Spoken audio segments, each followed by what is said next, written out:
प्रथम में, सेकंड में या तृतीय में? प्रथम, द्वितीयक या तृतीयक, है ना? द्वितीयक में आता है। किसमें आता है? जो उद्योग है वो द्वितीयक श्रेणी में आता है ना? ठीक है, प्राथमिक क्षेत्र और द्वितीयक क्षेत्र, तो ये द्वितीयक याद रहेगा, यही क्वेश्चन बन जाएगा। द्वितीयक क्षेत्र में आपका उद्योग आता है, प्राथमिक क्षेत्र में क्या आता है? कृषि आती है, वन आता है ना, फॉरेस्ट्री वगैरह है, पशुपालन भी आता है ना, और जिन पर ये उद्योग केंद्रित हैं वो प्राथमिक क्षेत्र पर हैं, तो इसीलिए इन्हें द्वितीयक कहते हैं, ये प्राथमिक क्षेत्र पर बेस्ड है। और तृतीयक क्षेत्र में क्या आता है भाई? सेवाएं आती हैं। क्या आती हैं? सेवाएं तृतीयक क्षेत्र में आती है। क्योंकि ये सेवाओं का संबंध जो है वो जाहिर है कि प्राथमिक क्षेत्र और द्वितीयक क्षेत्र इन दोनों से सेवाओं का संबंध है, इसलिए इनको जो है तृतीयक में डाल दिया कि व्यक्ति या तो प्राथमिक क्षेत्र में सेवा देगा, अन्यथा की स्थिति में वो उद्योग जगत में जाएगा, है ना? तो ऐसे में इसको तृतीयक क्षेत्र बना दिया गया। तो हम आपने नोट किया इसको कि जो उद्योग जो है भारतीय अर्थव्यवस्था के सेकेंडरी जो है सेक्टर में आता है, द्वितीय क्षेत्र। ठीक है, हमारे यहाँ किस तरह की अर्थव्यवस्था है? हमारे यहाँ मिश्रित अर्थव्यवस्था है ना? मिश्रित अर्थव्यवस्था के अंतर्गत जो सार्वजनिक क्षेत्र है और निजी क्षेत्र है, इन दोनों को आपस में सम्मिलित कर दिया गया है ना? प्रारंभिक अगर चरण में हम देखें, देश के आजाद होने के बाद जो प्राथमिक चरण है, इवन इंदिरा जी के रिजीम तक अगर हम देखते हैं, तो खासकर जो सार्वजनिक क्षेत्र था उसको ज्यादा बल दिया जा रहा है, क्योंकि हमने समाजवाद को शब्द को जो है अपनी प्रस्तावना में शामिल कर लिया था। तो समाजवाद की भावना के तहत हम जो है सार्वजनिक क्षेत्र पर ज्यादा बल दे रहे थे। पंडित नेहरू का ये सोच भी थी कि आखिरकार हम साम्यवादी व्यवस्था को तो नहीं अपनाएंगे, क्योंकि वो संभव नहीं है जो रूस का मॉडल था कि जहाँ पूंजीपतियों को देश से बाहर निकाला जाता या पूंजीपतियों की सारी संपत्ति छीन ली जाती, तो वो हमने पैरामीटर नहीं अपनाया। हमने कहा हम लोकतांत्रिक समाजवाद अपनाएंगे। क्या करेंगे भी? लोकतांत्रिक समाजवाद। लोकतांत्रिक समाजवाद क्या था कि लोकतंत्र के तहत हम अर्थव्यवस्था में मिश्रित अर्थव्यवस्था को लेंगे और मिश्रित अर्थव्यवस्था में हम ज्यादा बल देंगे सार्वजनिक क्षेत्र को। सार्वजनिक क्षेत्र रोजगार पैदा करेगा, ज्यादा से ज्यादा नौकरियां सरकार देगी, बड़े बड़े कल कारखाने वो भी सरकार के नियंत्रण में आ जाएंगे। तो इस तरह से प्राइवेट को हम कम महत्व देंगे। तो ये चीज रही देश में इंदिरा जी के रिजीम का। ठीक है, इसके ठीक बाद इंदिरा जी के देहावसान के बाद 90 के दशक में भारतीय अर्थव्यवस्था की हालत खराब हुई। पीवी नरसिम्हा राव ने ही निजी क्षेत्र को बढ़ावा देना शुरू कर दिया। मनमोहन सिंह हमारे वित्त मंत्री हुआ करते थे, तो उन्होंने कहा कि भाई निजी क्षेत्र को भी बढ़ाना होगा, क्योंकि आपको पता है कि उस समय चंद्रशेखर की गवर्नमेंट थी और 47 टन सोना हमें गिरवी रखना पड़ा, है ना? IMF में, अंतरराष्ट्रीय मुद्रा कोष में 47 टन सोना गिरवी रख करके और विदेशी मुद्रा हमें प्राप्त हुई थी, है ना? तो ऐसी कंडीशन में आप देखें कि अब कांग्रेस की सरकार बनी, पीवी नरसिम्हा राव प्रधानमंत्री बने, उन्होंने अपना वित्त मंत्री मनमोहन सिंह ने उदारीकरण का रास्ता अपनाया। विदेशी कंपनियों को इनवाइट किया गया भारत में कि आप निवेश करें, और आप देखें तेजी से विदेशी कंपनियों ने यहाँ पर निवेश किया, है ना? और जो परमिट प्रणाली थी, राशन सिस्टम और जो खासकर नौकरशाही का जो हस्तक्षेप था उसको कम किया गया, क्योंकि नौकरशाही भी कि उद्योगों में बहुत रोड़ा अटकाने का काम करती थी, है ना? फाइलें अगर लगी हुई हैं परमिशन ही नहीं मिल रहा है कि जब तक घूसखोरी और पैसा ना ट्रांसफर हो उनको, तो ऐसी कंडीशन में आप देख रहे हैं कि इस समय एवरीथिंग ऑनलाइन हो गया। इसकी वजह ये थी कि भ्रष्टाचार को कैसे जो है कमजोर किया जाए। तो हम आप देखते हैं कि उद्योग के तहत पहले हमने भारी उद्योगों को पंचवर्षीय योजनाएं हम लोग देख चुके हैं। प्रथम पंचवर्षीय योजना में हमने कृषि को प्राथमिकता दी, वरीयता दी, और द्वितीय जो हमने पंचवर्षीय सेकेंड जो अपनी पंचवर्षीय योजना बनाई उसमें हमने उद्योगों को टॉप पर रखा। और उद्योगों के तहत खास करके आप देखें भारी उद्योग को हमने महत्व, बड़े बड़े कल कारखाने जो द्वितीय पंचवर्षीय योजना में ही लगाए गए। पीछे देखा किस तरह भिलाई है, बोकारो है, दुर्गापुर स्टील प्लांट है, इवन टाटा ने जमशेदपुर है ना टिस्को की स्थापना की है ना।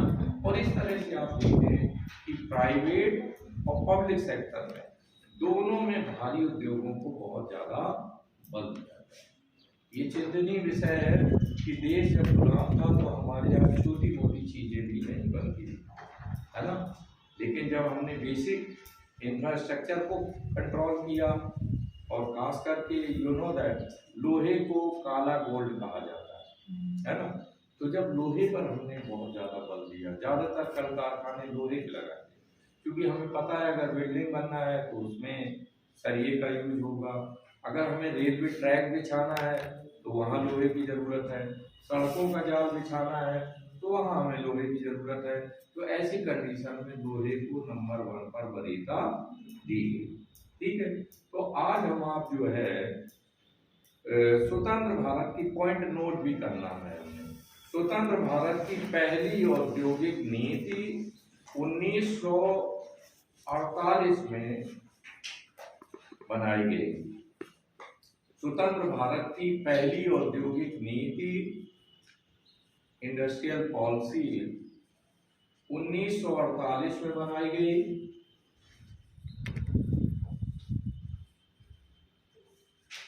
और दूसरी औद्योगिक नीति 1991 में घोषित की गई, 1991 में घोषित की गई।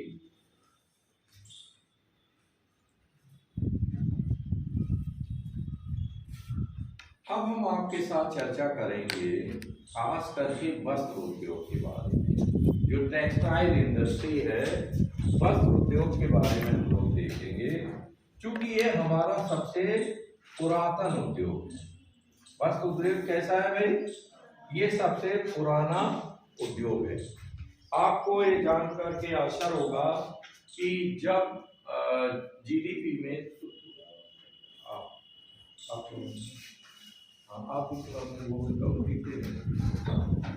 तो हम आप देखते हैं कि स्पेशली अब आप नहीं नजर आ रहे हैं, हमारे सामने देखना आप भी, आप भी नजर आओगे, ठीक है?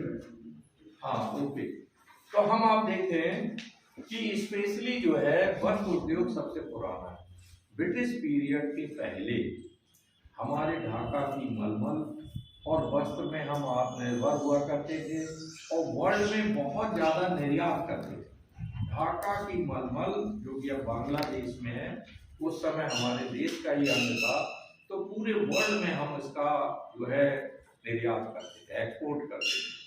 लेकिन अंग्रेजों की नीतियों की वजह से आप देखें कि ढाका का मलमल तो दूर रहा, सबसे ज्यादा आपको पता है कि सबसे ज्यादा अकाल, महामारियां और सबसे ज्यादा जो सबसे समृद्ध राज्य था भारत का वो आपका बंगाल हुआ करता था। अंग्रेजों ने उसी को सबसे ज्यादा कमजोर कर दिया और खास करके उन्होंने इस तरह की पॉलिसी बनाई थी, आर्थिक नीति इस तरह की कि वो आयात को बढ़ावा देते थे और निर्यात को हतोत्साहित करते थे।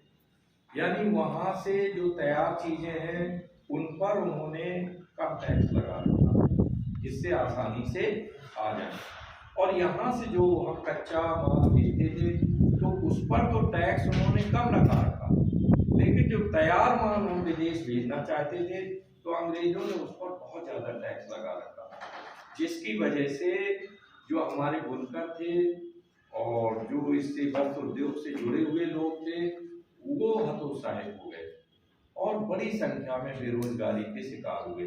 तो जो पहला उद्योग है हमारा वस्त्र उद्योग है। इसमें पॉइंट नोट करना है, लिखें वस्त्र उद्योग विशेषकर सूती देश का सबसे बड़ा और प्राचीन उद्योग है। सूती उद्योग, वस्त्र उद्योग में स्पेशली जो सूती वस्त्र है देश का सबसे बड़ा और प्राचीन उद्योग है।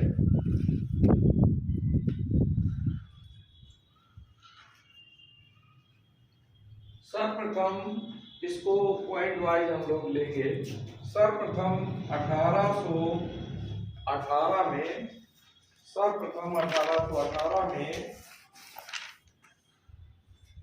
फोर्ट ग्लेशियर कलकत्ता में, फोर्ट ग्लेशियर कलकत्ता में पहली सूती कपड़ा मिल खोली गई। 1818 में फोर्ट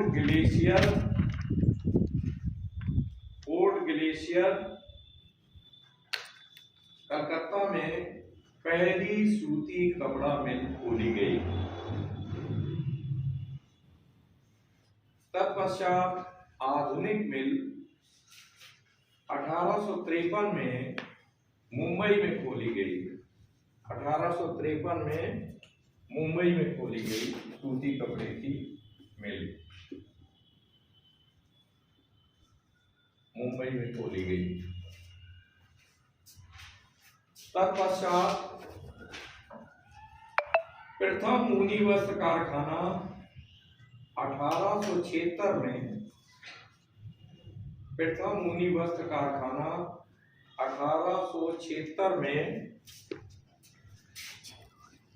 1876 में कानपुर में, आपको पता है इसका नाम लाल इमली है ना, लाल इमली मिल, ये कारखाना पहला जो है ये ऊनी वस्त्र का खोला गया जो आज मरणासन अवस्था में है। नेक्स्ट आप देखें 1881 में न्यू इगर्टन वूलन मिल, न्यू इगर्टन 1881 में, 1881 में न्यू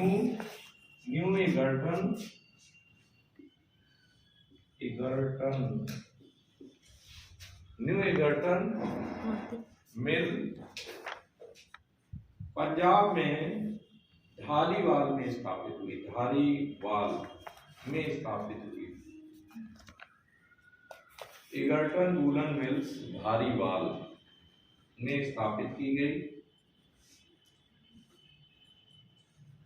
पहला रेशम का कारखाना, पहला रेशम का कारखाना 1832 में कलकत्ता में स्थापित हुआ। प्रथम रेशम कारखाना 1832 में कलकत्ता में स्थापित हुआ।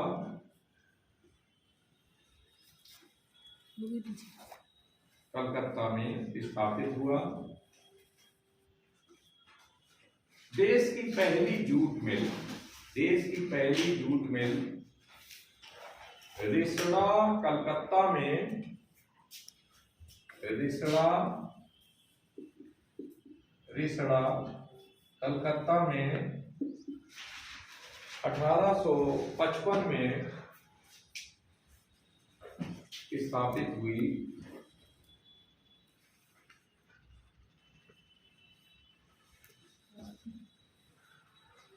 अब हमें ये जानना है कि विश्व का मैनचेस्टर कहाँ पर है? ब्रिटेन में। और हमारे भारत का मैनचेस्टर अहमदाबाद में है। अहमदाबाद गुजरात को भारत का मैनचेस्टर कहते हैं ना, ये बात you will have to remember. Next है कि अपने उत्तर प्रदेश का मैनचेस्टर किसे कहते हैं? कानपुर को कहते हैं। ठीक है। पूर्व का बोस्टन किसे कहते हैं? पूर्व का बोस्टन, पूर्व का बोस्टन, ये टर्म नहीं सुना है। बोस्टन भी बहुत जाना जाता है कपड़ा उद्योग के लिए।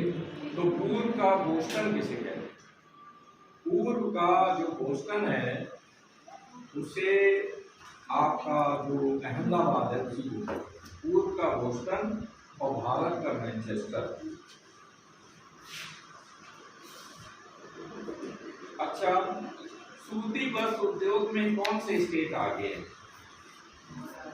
इसको सीक्वेंस में आप लिख लें। सूती वस्त्र उद्योग में महाराष्ट्र नंबर 1 पर, फिर गुजरात और तीसरे नंबर पर उत्तर प्रदेश। सूती वस्त्र उद्योग में महाराष्ट्र नंबर 1 पर है, महाराष्ट्र नंबर 1 पर, गुजरात नंबर 2 पर और उत्तर प्रदेश जो है वो तीसरे नंबर पर। उत्तर प्रदेश तीसरे नंबर पर है ना। नेक्स्ट आप देखें, अगला है ऊनी वस्त्र उद्योग। इसमें स्टेट्स को हमें देखना है। ऊनी वस्त्र उद्योग में पंजाब नंबर 1 पर है, पंजाब। सेकंड प्लेस पे महाराष्ट्र है और तीसरे स्थान पर हरियाणा है ऊनी वस्त्र उद्योग में। नेक्स्ट है ऊनी वस्त्र उद्योग में Punjab number 1, Maharashtra number 2, Haryana number 3। फिर रेशमी वस्त्र उद्योग। रेशमी वस्त्र उद्योग में कर्नाटक नंबर 1 पर है, कश्मीर नंबर 2 पर है और पंजाब नंबर 3 पर है। पंजाब नंबर 3 पर है। नेक्स्ट उद्योग जिस पे बहुत क्वेश्चन आता है वो है जूट उद्योग। जूट में भारत का क्या स्थान है? ओवरऑल नंबर 1 है। तो जूट उद्योग में आप स्टेट देखना है। तो जूट उद्योग में पश्चिम बंगाल नंबर 1 पर है, बिहार नंबर 2 पर है और आंध्र प्रदेश जो है ये नंबर 3 पर है।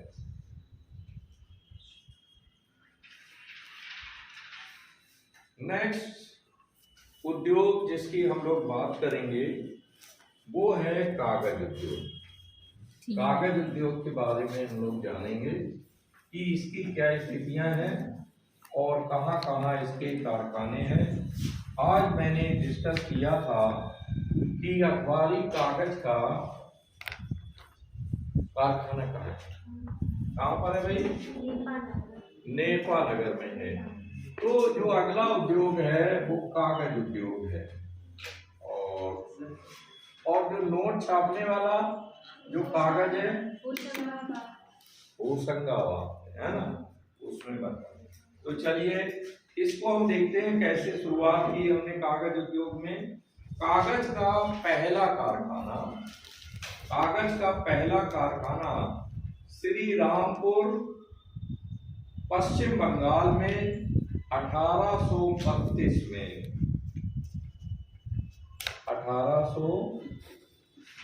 में श्री रामपुर में ये स्थापित हुआ।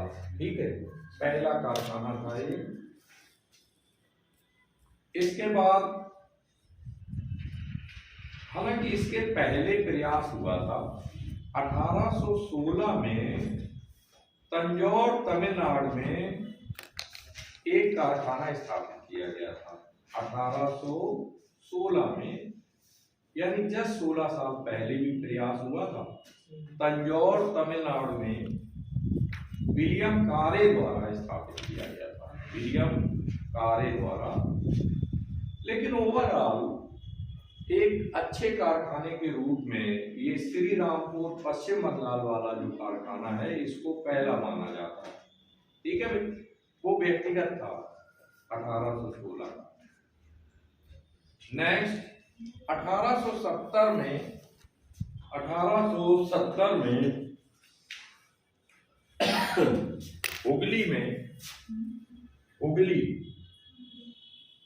हुगली नदी है और हुगली स्थान है। तो हुगली में जो कि वेस्ट बंगाल में ही है। यहाँ जो है दूसरा कारखाना जो है स्थापित हुआ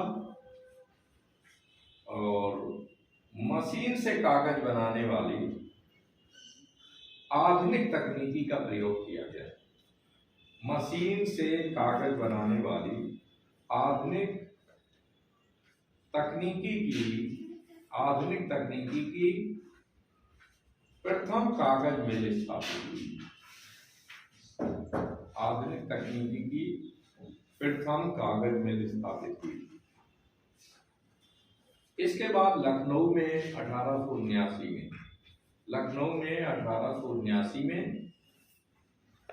टीटागढ़ में 1881 में और काकीनार में 1894 में कागज मिलें स्थापित हुई।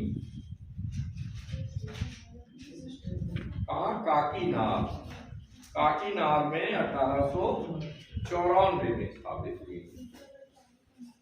अब हमें ये देखना है कि कागज उद्योग में कौन से स्टेट नंबर 1 पे है, नंबर 2 पे कौन है, नंबर 3।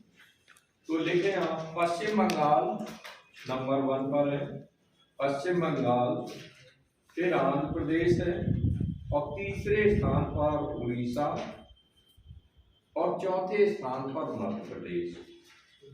पश्चिम बंगाल, आंध्र प्रदेश, उड़ीसा और मध्य प्रदेश।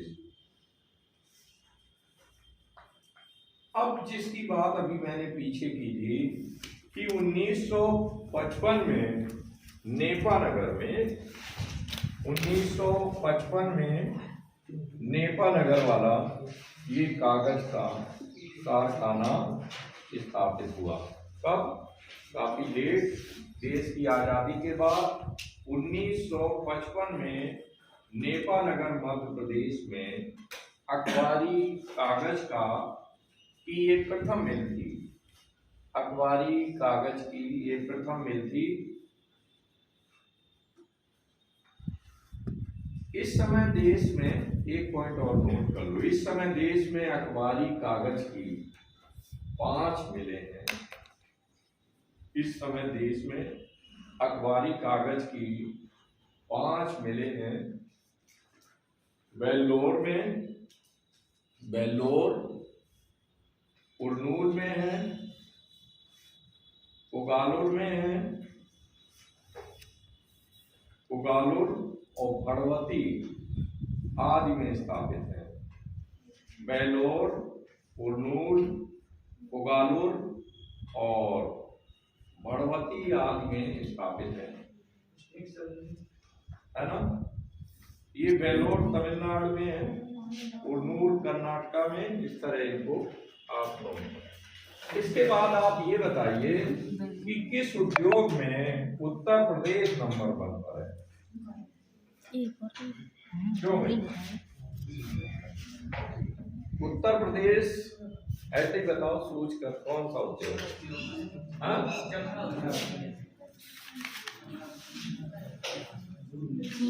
गन्ना में। अब हम लोग जिस उद्योग की बात कर रहे हैं वो चीनी उद्योग है। चीनी के प्रोडक्शन में नंबर 1 पे कौन है? गन्ने में। और चीनी में यूपी या महाराष्ट्र? क्यों भाई? सबसे ज्यादा चीनी मिले महाराष्ट्र में है ना। प्रोडक्शन में अपना ये उत्तर प्रदेश। ठीक है, नोट करें।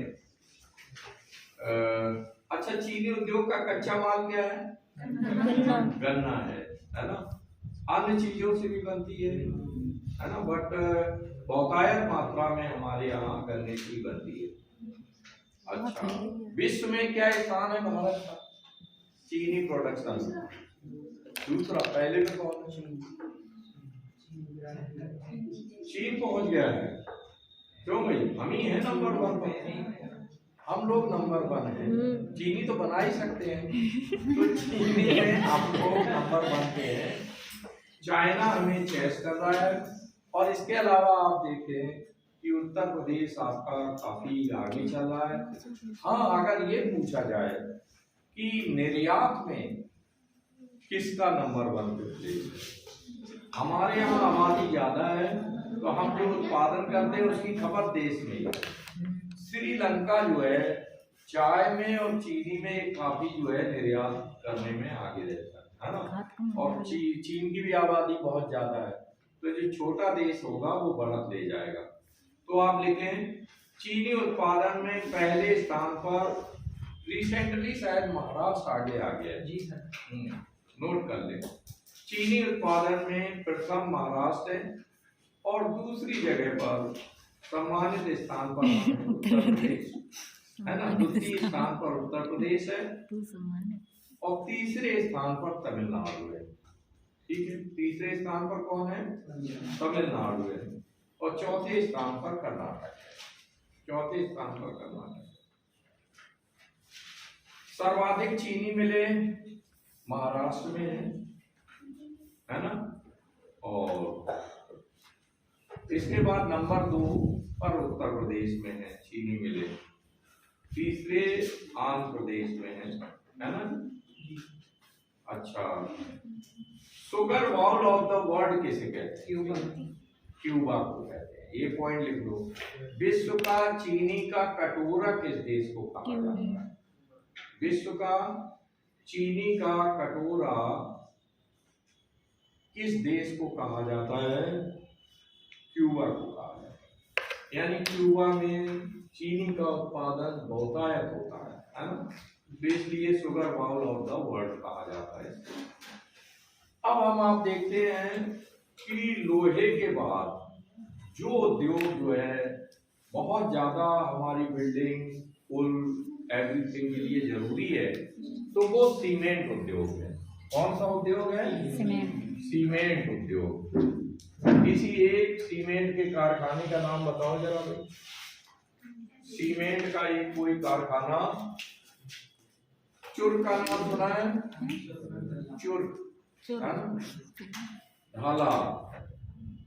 लिखें आप, सीमेंट का पहला कारखाना 1904 में,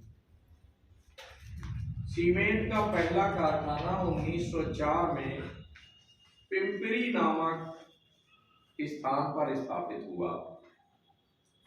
सीमेंट का पहला कारखाना 1904 में पिंपरी नामक स्थान पर, पिंपरी कहाँ है? चेन्नई, चेन्नई में है, चेन्नई की नियर बाई है, पर स्थापित हुआ। सीमेंट का मुख्य कच्चा माल क्या है? आपसे पूछा जाए कि सीमेंट किन चीजों से बनाई जाती है, तो सीमेंट का मुख्य कच्चा माल है चूना पत्थर, सिलिका, चूना पत्थर, सिलिका, किले एवं एल्यूमिना है। किले एवं एल्यूमिना है। सीमेंट कारखानों की दृष्टि से अग्रणी राज्य कौन से हैं? सीमेंट कारखानों की दृष्टि से अग्रणी राज्य कौन से हैं?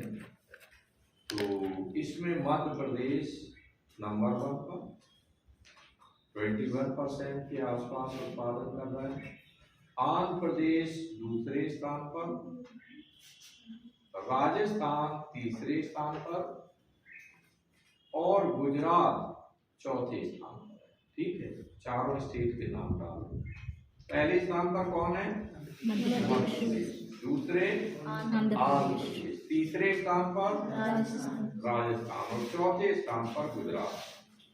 अब जैसा कि हमने आपसे अभी बात की थी कि लौह इस्पात उद्योग जो कि रीढ़ है देश की, लौह इस्पात उद्योग, आपको एक प्रश्न का उत्तर देना है कि पंडित नेहरू ने किन कारखानों को देश के आधुनिक मंदिरों की संज्ञा दी थी? क्यों भाई, किसको आधुनिक मंदिर की संज्ञा दी? लौह इस्पात उद्योग से जुड़े हुए जो कारखाने थे, भिलाई, बोकारो वगैरह, इन्हें देश का आधुनिक मंदिर कहा है ना। हम ईश्वर से प्रार्थना करते हैं और ऐसी कंडीशन में समृद्धि के लिए प्रार्थना करते हैं। तो पंडित नेहरू का मानना था कि ये हमारे ऐसे मॉडर्न टेम्पल्स हैं कि जिनसे हमारी देश के हालात बदलेंगे, देश बहुत तेजी से तीव्र गति से तरक्की करेगा। तो उन्होंने मॉडर्न टेम्पल ऑफ इंडिया की संज्ञा भिलाई, बोकारो, खासकर लोहे इस्पात उद्योग को दी। ठीक है, इसमें नोट करें लॉ एस यानी आयरन ओर, जब कच्चा लोहा होता है तो क्या कहलाता है? अयस्क कहलाता है। तो लॉ एस आयरन ओर खनन द्वारा प्राप्त किया जाता है, खनन द्वारा प्राप्त किया जाता है। चूना पत्थर, लोहा, मैग्नीज और क्रोमियम मिलाकर, ये याद रखना है, आजकल कंपटीशन में ये भी पूछ देते हैं। चूना पत्थर, लोहा, मैग्नीज और क्रोमियम मिलाकर लौह इस्पात तैयार किया जाता है, लौह इस्पात तैयार किया जाता है।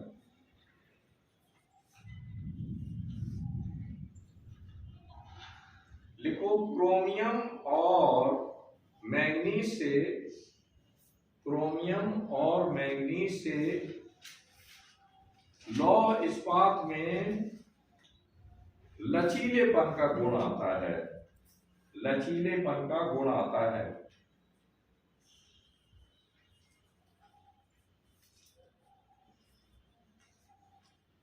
ठीक है, तो लौह इस्पात में कौन सा स्टेट नंबर 1 पर है भाई?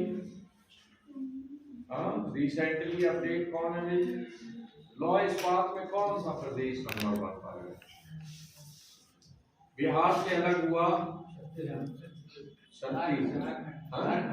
झारखंड अलग, झारखंड नंबर 1 पे, और उधर मध्य प्रदेश से अलग हुआ छत्तीसगढ़, है ना। तो ये है। अब हम लोग रेल इंजन पर भी क्वेश्चन आता है, और कोच निर्माण उद्योग, ये डालो अगला, रेल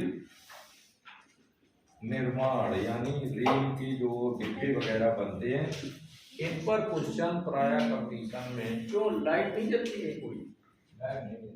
अच्छा, तो हम आप देखें कि रेल इंजन लिखें, चितरंजन लोकोमोटिव वर्क्स की स्थापना, चितरंजन लोकोमोटिव वर्क्स की स्थापना 1950 में पश्चिम बंगाल में हुई थी। चितरंजन लोकोमोटिव वर्क्स की स्थापना 1950 में पश्चिम बंगाल में हुई थी। ये सबसे ज्यादा कंपटीशन में पूछा गया है ना। ये लोकोमोटिव वर्क्स की स्थापना चितरंजन में हुई। और डीजल लोकोमोटिव वर्क्स, अगला पॉइंट, डीजल लोकोमोटिव वर्क्स की स्थापना 1961 में वाराणसी उत्तर प्रदेश में हुई। डीजल के इंजन कहाँ बनते हैं भाई? वाराणसी में, और इसकी स्थापना 1961 में हुई, 1961 में।